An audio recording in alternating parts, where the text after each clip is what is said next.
On today's NFL Spotlight, we have a conversation with Sam Monson about the upcoming NFL draft, the biggest storylines, and everything you need to know. Also, the Eagles do another big extension, and the Jets pick up fifth-year options on three key players. NFL Spotlight starts now.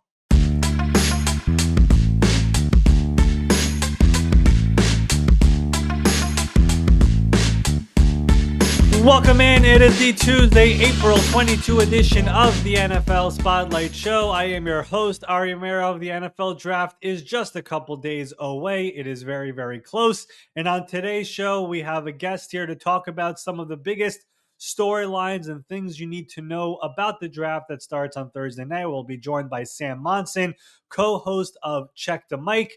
We talked about many different things about the draft. We'll get right to it here in a second. We'll talk more about things happening around the NFL on the back end of the show. But for now, here's my full discussion with Sam Monson.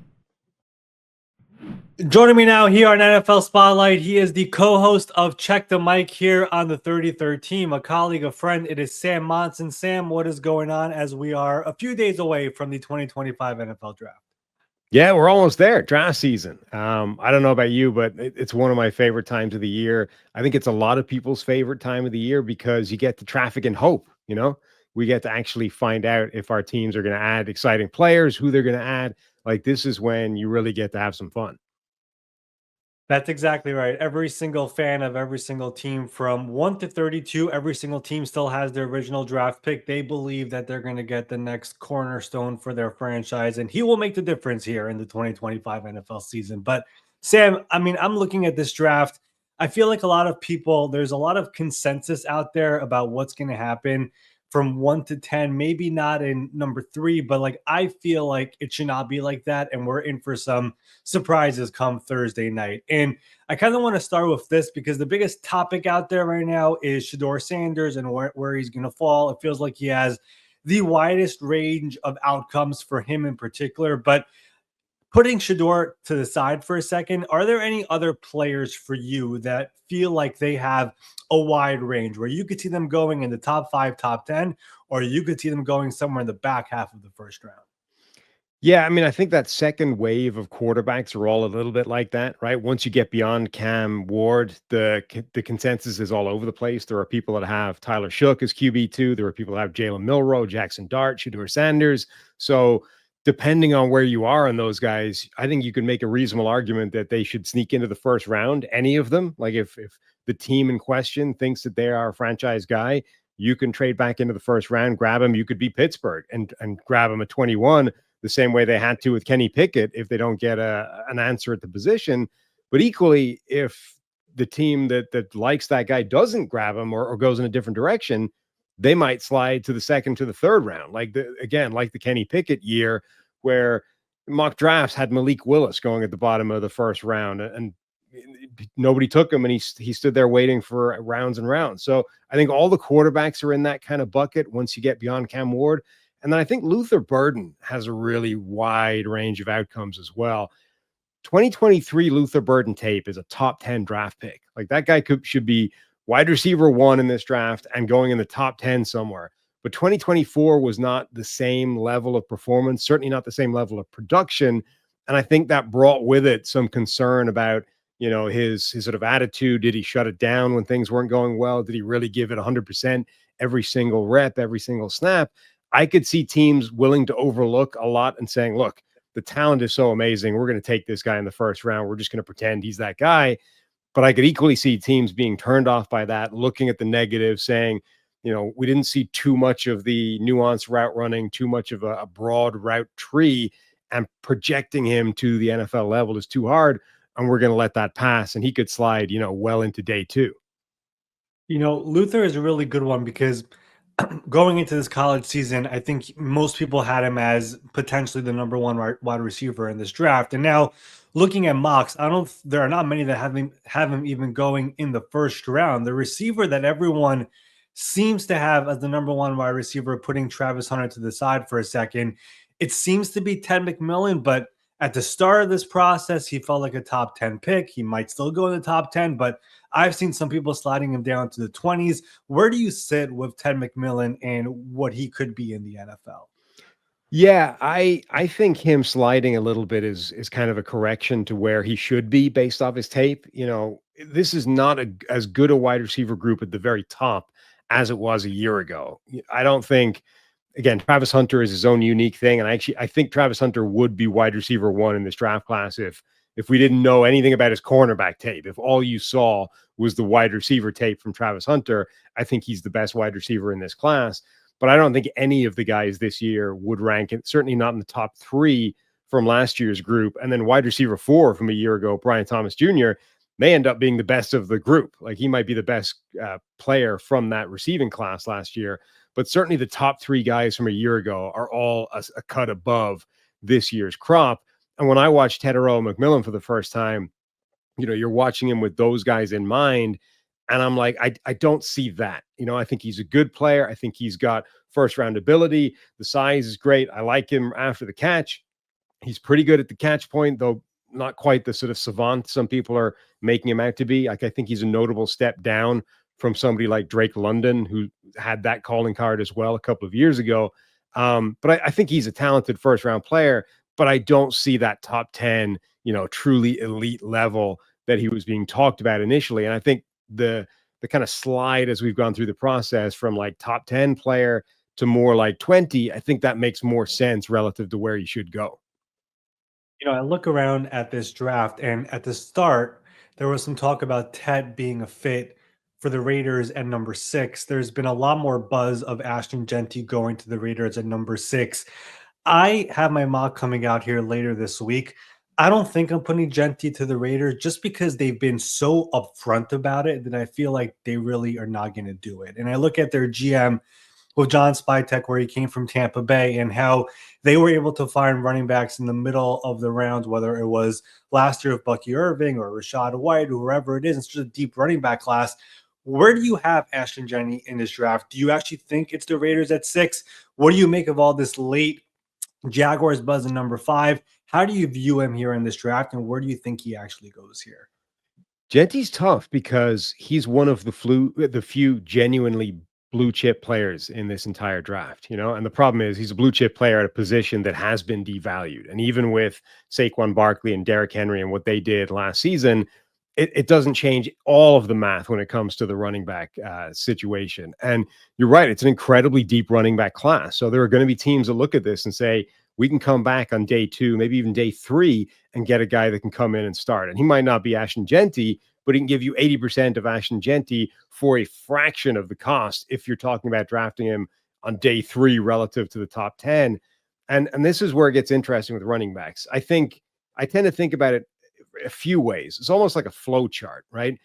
If the first question you need to ask yourself is, do I need the running back to come in and fix the running game by himself? If the answer to that is yes, don't even think about drafting him in the first round because it won't work. We've seen that before with Najee Harris, you know, at Pittsburgh being an obvious example. But if he needs to become the running game, forget it. You can't support the running back. If the answer to that is no, we've already got a running game. We just need the guy to add the value on top of it, the way Saquon Barkley did it last season with the Eagles. Then I think, okay, we can talk about drafting him in the first round. Now the question becomes, what are we leaving on the table to do that? The opportunity cost of drafting him in the first. And the reason that's important is because the running back is going to be in the first round, he's going to end up getting paid a lot relative to running backs. But if you find a defensive end or, you know, a different position, number one, they're not going to get paid as much relative to the rest of the league. And number two, the scarcity at that position might become much more acute, much more quickly in the draft. So that would be the second question. And then the third thing is the higher up the first round you go, the more you're paying that guy relative to the position. So you mentioned Jacksonville. They're suddenly emerging as this potential Ashton Jeanty dark horse. If he went to Jacksonville, he's immediately one of the best paid running backs in the NFL. There's no surplus value there, even if he's amazing right out of the gate, right? You're not saving anything at that point. So it's like you're immediately paying for the guy to be an elite player. And if he isn't an elite player, like if he's just Leonard Fournette or something like that, then you're immediately blowing a huge amount of money. So I would be happy to take Jeanty in the first round. I think there's a huge gap between him and the next back in this class. You know, I think the gap between him and Omarion Hampton is much wider than the gap between Hampton and the rest of the running backs. But I would be reluctant to take him certainly at number 5. I wouldn't love taking him at 6. Once you get beyond that, I think it's an easier sell. Once you get to, 7, 8, 9, 10, that range, I think you can make a much more coherent argument to draft him. And anytime outside of the top 10, I'd be happy to pull the trigger any day. Well, speaking of that, so would you be okay with the Bears and where they are right now with their roster and their bill taking him at number 10? So the Bears, I think, is the perfect confluence of all of those factors, right? They already repaired the offensive line. They spent most of free agency trades. They did that. They did the groundwork on that already. We've already seen the kind of value add that a running back can have within that system, within Ben Johnson's system in Detroit when they brought in Jahmyr Gibbs. And the opportunity cost in that range, I don't think would be critical. You could definitely make an argument they'd be better off going defensive line again, maybe even wide receiver, maybe even corner, other positions. But I think at this point, you can say, look, we don't love any of those other players as blue chip prospects, right? Each one of them has got something to scare you about them a little bit, whether it's injury history, off field red flags, just, Tedero McMillan just not being that top 10 blue chip type of player. But Ashton Jeanty is that special. So number 10 is where I would be most happy to start talking about drafting him if I was the GM for all these teams. Right now, where I'm leaning, putting Ashton Jeanty in my draft, where I'm going to stick with the running backs here for one more question with you when it comes to that position. I feel pretty confident the Broncos are going to take a running back, likely at number 20. Knowing the Sean Payton offense and how he thinks, who is the running back that you think fits what he does? Last year, when he took Bo Nix at number 12, I don't think any other team was taking him in the first round, but Sean wanted him. He was taking him. Really look at his history of his drafts in New Orleans. When he wants the players, forget about the value, forget about what he's trading. He has to get that player. So I've had people tell me Hampton. I've had people Trayvon Henderson in the first round would not be so crazy for him. Where do you see Sean Payton going if it is a running back at number 20? I do think Travion Henderson makes a ton of sense for them. He's explosive. He's the most sort of he's the best pass blocking back in this draft class. He would step in immediately, be able to play on all downs because you're not concerned about him picking up the blitz. You're not concerned about him blocking for your young quarterback. He can play either as a situational guy or he can carry the load. Obviously that got scaled back this year at Ohio State when they brought in Quinshon Judkins. But I think he could be everything for that offense and immediately come in and turbocharge what should have been a better and more productive run game based off the blocking that they had a year ago. So I could absolutely see Travion Henderson being the guy. The other name, though, if I was picking a running back to kind of leap forward in this group and sneak into the first round that nobody's talking about, I could see Caleb Johnson being that guy. Like he would fit in a zone system. He would, people bounce off that guy. He's big, he's strong, he's fast. Now, there's not nearly the same comfort level playing on third downs, playing on obvious passing downs. But if he just wants a guy to come in and turbocharge the run game, I think Caleb Johnson would be phenomenal in that system. I think the Broncos are the one team in this draft that could go out to the box, and we're not ready for it. So be prepared for that potentially, because I just think back to Sean Payton drafts over the years. Remember the big Marcus Davenport trade where he gave up a Yep. future first round picks. When he wants a player, it doesn't matter what round, doesn't matter the value that his analytics people give him, he is doing it. So I think it's going to be running back, and we'll see which one it is. I do want to flip to the other side of the ball here for a second. Just speaking about guys with wide ranges, cornerback number 1 in this draft, probably Travis Hunter for most people.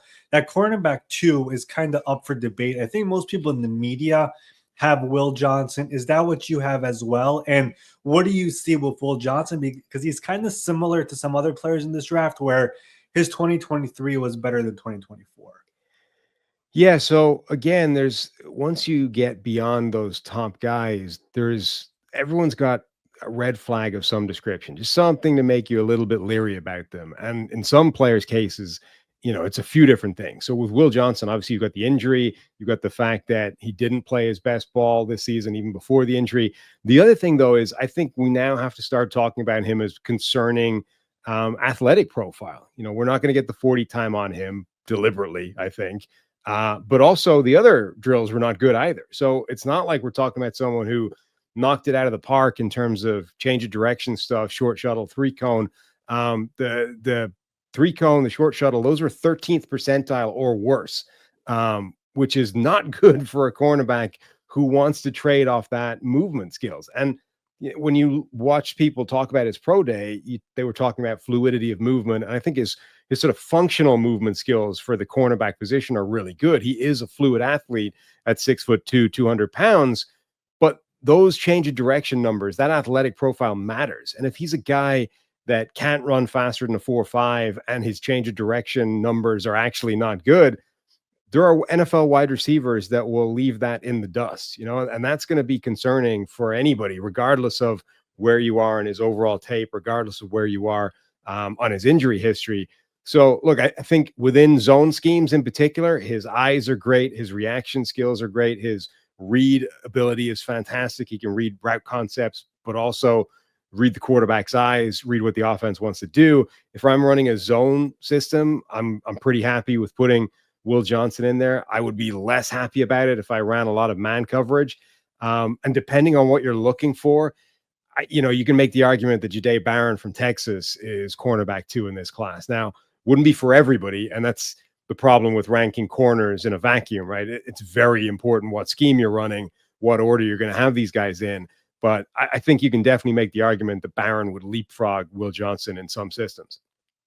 Jahdae Barron has been the one name getting a lot of late buzz here over the last couple of weeks.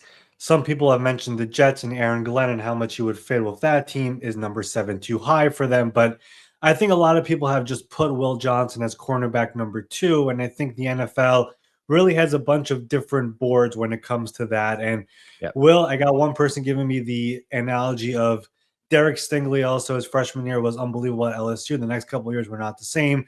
Similar situation, national championship he won. Will Johnson won it last year. This year, it was a whole different story. Could it be the same thing? Maybe, but I think Will Johnson's range of outcomes is very, very deep over here in this draft. I want to ask you some, I guess, vague questions here and try to pick your brain on some of this stuff. Who in this draft, or at least in the first round, would you say you are most confident will succeed in the NFL, regardless of where he goes? I think it is Jeanty. I mean, that guy, again, you watch his tape, he just jumped off the screen as just a dominant playmaker, so hard to get to the ground. I mean, he said it in his Player Tribune article, like, ultimately, this game's about tackling. Take the guy they can't tackle. Like 157 broken tackles or whatever it was. I mean, it looks like a misprint. It's like an order of magnitude greater than other people in the class. Cam Scatterbo breaking 100 broken tackles. Like, that's a phenomenal number, and no one's going to care because Jeanty went out there and broke 157. The Penn State game, people are using that as like a stick to beat Jeanty with. Watch that game. He broke like 5 tackles on one play trying to gain 6 yards. Boise State's offense was completely overmatched, and Jeanty was still, gaining a ton of yards after contact. It was still incredibly difficult to bring to the ground. So I would be flabbergasted if Jeanty did not end up at minimum a good, productive NFL player. Fair answer. I would probably agree with that one. What about a player that you think will go higher than the consensus expects right now? So we touched on it before with the quarterbacks. I think any of those quarterbacks sneaking into the first round wouldn't blow my mind, and yet that relative to consensus would be, a huge shock. I think the third tight end off the board may end up coming a lot sooner than people are expecting it to be. Everyone's had Tyler Warren from Penn State, Colston Loveland from Michigan. Those are the 2 first rounders. They're in their own little island, by themselves as these special prospects relative to the other group. But Mason Taylor from LSU, Elijah Arroyo from Miami, I think those guys are closer to that duo than people have been talking about. And one of those guys sneaking into the first round or getting close certainly wouldn't shock me either. I had Mason Taylor on here a couple of weeks ago, mentioned him as a player getting a lot of late buzz. I thought the late buzz was early second round. Now it's climbed up to late first round potentially for him. If those 2 tight ends that you mentioned go early on night 1, top 15 picks, I think a team does potentially try to get him there on the back end of round 1. Last one here for me. the player with the most boom or bust potential in this draft is? I kind of want to go back to Luther Burden. I think again, the potential is there for him to be the best wide receiver from this class, and maybe not even close by a comfortable distance. After the catch, he looks like Odell Beckham Jr. when the ball's in his hands. You know, prime OBJ with the New York Giants when he was making people miss and making them look ridiculous. But equally, given the concerns people have about his performance this past season, about the offense that he's coming from, about the relative lack of breadth to his route running and to his route tree, I mean, he could be the next Corey Coleman, you know, and either one of those outcomes, I don't think would be mind blowing at this point. So I think this guy has the potential to be a superstar, but also could easily wind up just not making it from this group. There are so many guys in this draft, from what I've gathered at least, that have that red flag or something as a reason as to why he might not go in the first round. Luther Burden is one. Pierce, the pass rusher, is another. There are a couple of guys with injuries, like a Josh Simmons from Ohio State, where these guys would be first round picks if not for that. And it really makes the draft really interesting to see where they end up, the environment it ends up being, the coach they're with. All of that will make a difference for these guys wherever they end up. And I'm sure we'll get answers here on Thursday night. And for some of them, they might have to wait until Friday. All right, Sam, I want to thank you for coming on over here, sharing all the insight. You and your colleague, Steve Palazzola, will be on Check the Mic on Thursday night throughout round one and on Friday night for rounds 2 and 3, live throughout those rounds of the draft. I'll be joining on Thursday night before all the action begins. Everyone can find you on the YouTube channel, on X as well. Follow you for all your great insight, and thanks so much for coming on here today. Anytime. Thanks for having me. Special thanks to Sam Monson for joining us on the show this week, talking about the NFL draft and what he thinks. Some really good stuff there. If you're not following him on X, go check out his page. It is Sam Monson. And of course, like I said, check the mic Thursday night and Friday night. They will be live streaming throughout the draft. I will be joining on Thursday night before everything begins to give some final thoughts before Roger Goodell officially takes the stage and puts the Tennessee Titans on the clock. Let's wrap it up here on this Tuesday. We had some veteran news here happen on Monday. Let me bring in my good friend Ben Allen. Ben, what is going on? It's great to see you. How are we wrapping up here on this Tuesday? Yeah, let's get to some of the NFL news that's been going on that's not necessarily draft related. The Philadelphia Eagles have decided to go ahead and extend Cam Jurgens, making him the second highest paid center in NFL history. That's going to come out to a whopping 4 years and $68 million on that new contract. Is there any implications from this deal taking place now? And what do you think about the money? How does this impact their books with obviously a lot of high paid players already on the roster? So, a couple things here. First of all, it's once again the Eagles being proactive and getting an extension done early. Cam Jurgens became extension eligible this offseason. The Eagles were like, we're going to work and get this done because they drafted him a couple of years ago to be the eventual replacement for Jason Kelsey. He sat behind Jason Kelsey. This past year, he officially became the starter. He was a Pro Bowler. He was awesome. They paid him $17 million per year, makes him the second highest paid center in the NFL, behind only Creed Humphrey, who is arguably the best one. But it's also the Eagles getting ahead of a different team who will have to pay a center this offseason with the Baltimore Ravens in Tyler Linderbaum, who might just become the highest paid center in NFL history once it's all said and done. So Eagles worked fast. They got this done, and it's yet another extension for a team that does so many of them. Earlier this offseason, they also did Saquon Barkley. They re-signed Zach Bond. They extended Lane Johnson a couple of weeks ago on a 1-year, $25 million contract, tacking on another season for him as well. On the offensive line, 4 of the 5 guys over the last year have now been extended on lucrative contracts. For all of them are all top 5 paid at their position, from Jordan Mailata. Landon Dickerson is the highest paid guard in football. Cam Jurgens, second highest paid center. and of course, Lane Johnson, who is one of the highest paid offensive tackles as well in the NFL. The trenches is what matters for them, and they keep on rewarding their players. But it's just once again another sign of this team and Howie Roseman.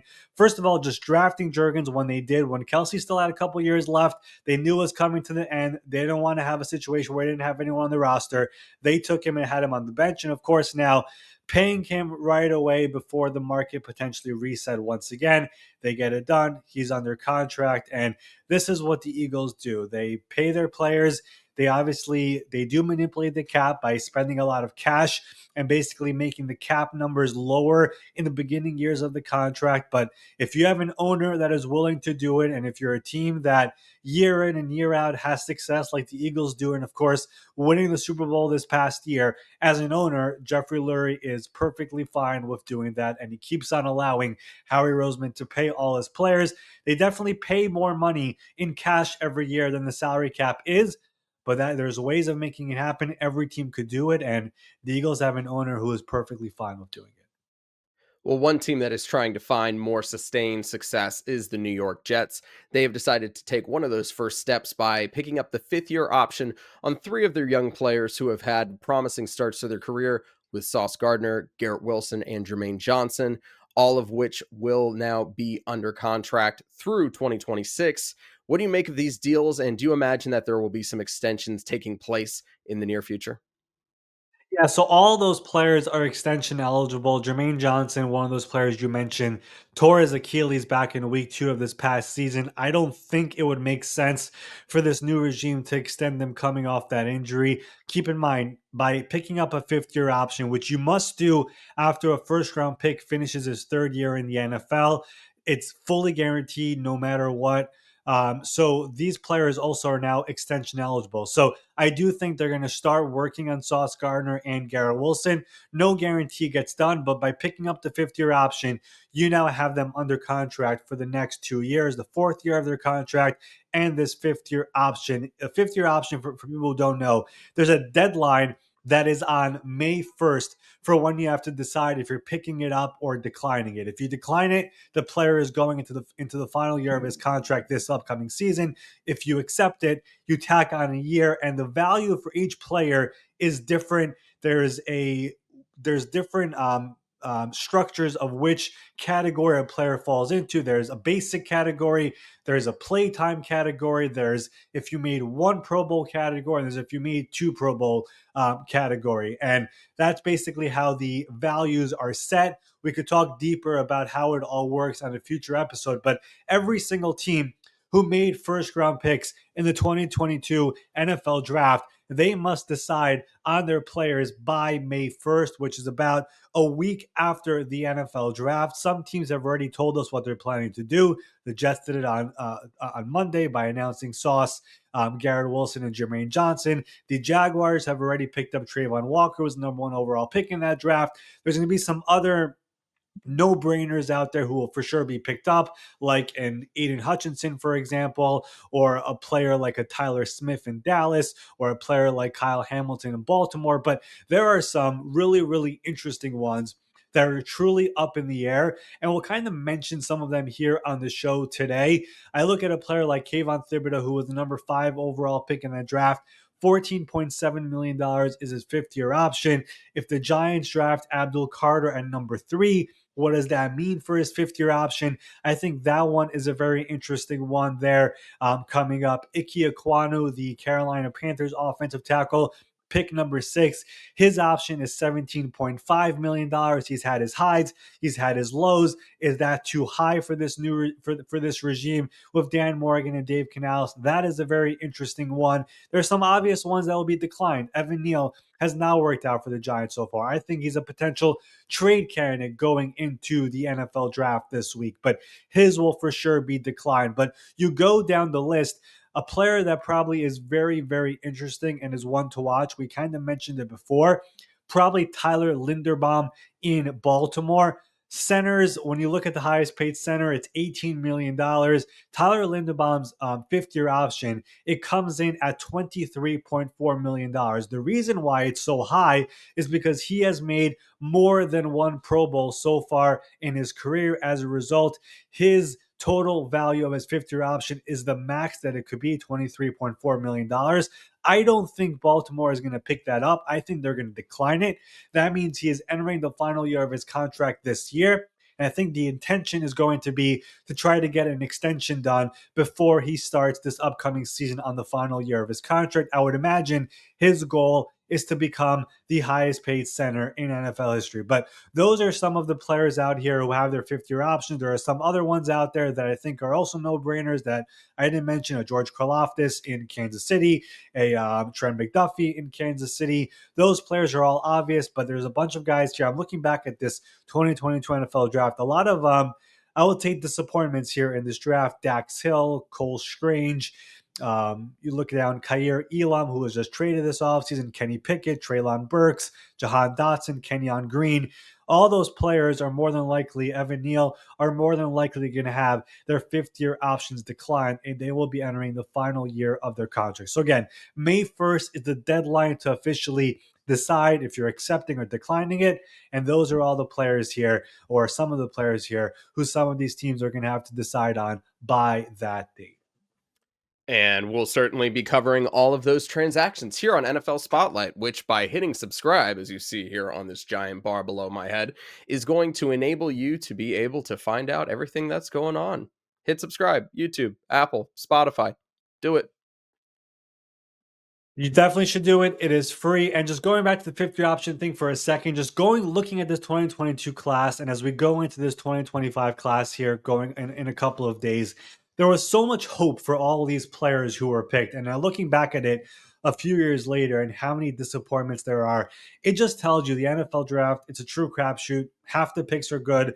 Some of the picks are just complete disappointments. Some of these guys don't even make it after a couple of years before they're traded or the team cuts them or whatever. So definitely a lot of excitement coming up this week. But just looking back at the draft from a few years ago and seeing how many disappointments and busts there are, that is kind of the reality of the NFL draft and how difficult it is to get the right player into your building, even with all the scouting and the work that all these NFL teams do. But with that being said, we will be back here tomorrow morning. Tomorrow is a big day. My official mock draft will be right over here on the show. We'll be going through 1 to 32 from the Titans all the way to the Eagles, what I think will happen, what teams are saying, and basically we mentioned the last year, I was 26 of 32 of getting the correct players in the first round. I believe I had 13 players or something like that correct to the correct teams. We're going to try to replicate that over here with my mock draft that comes here tomorrow. We'll see you all then.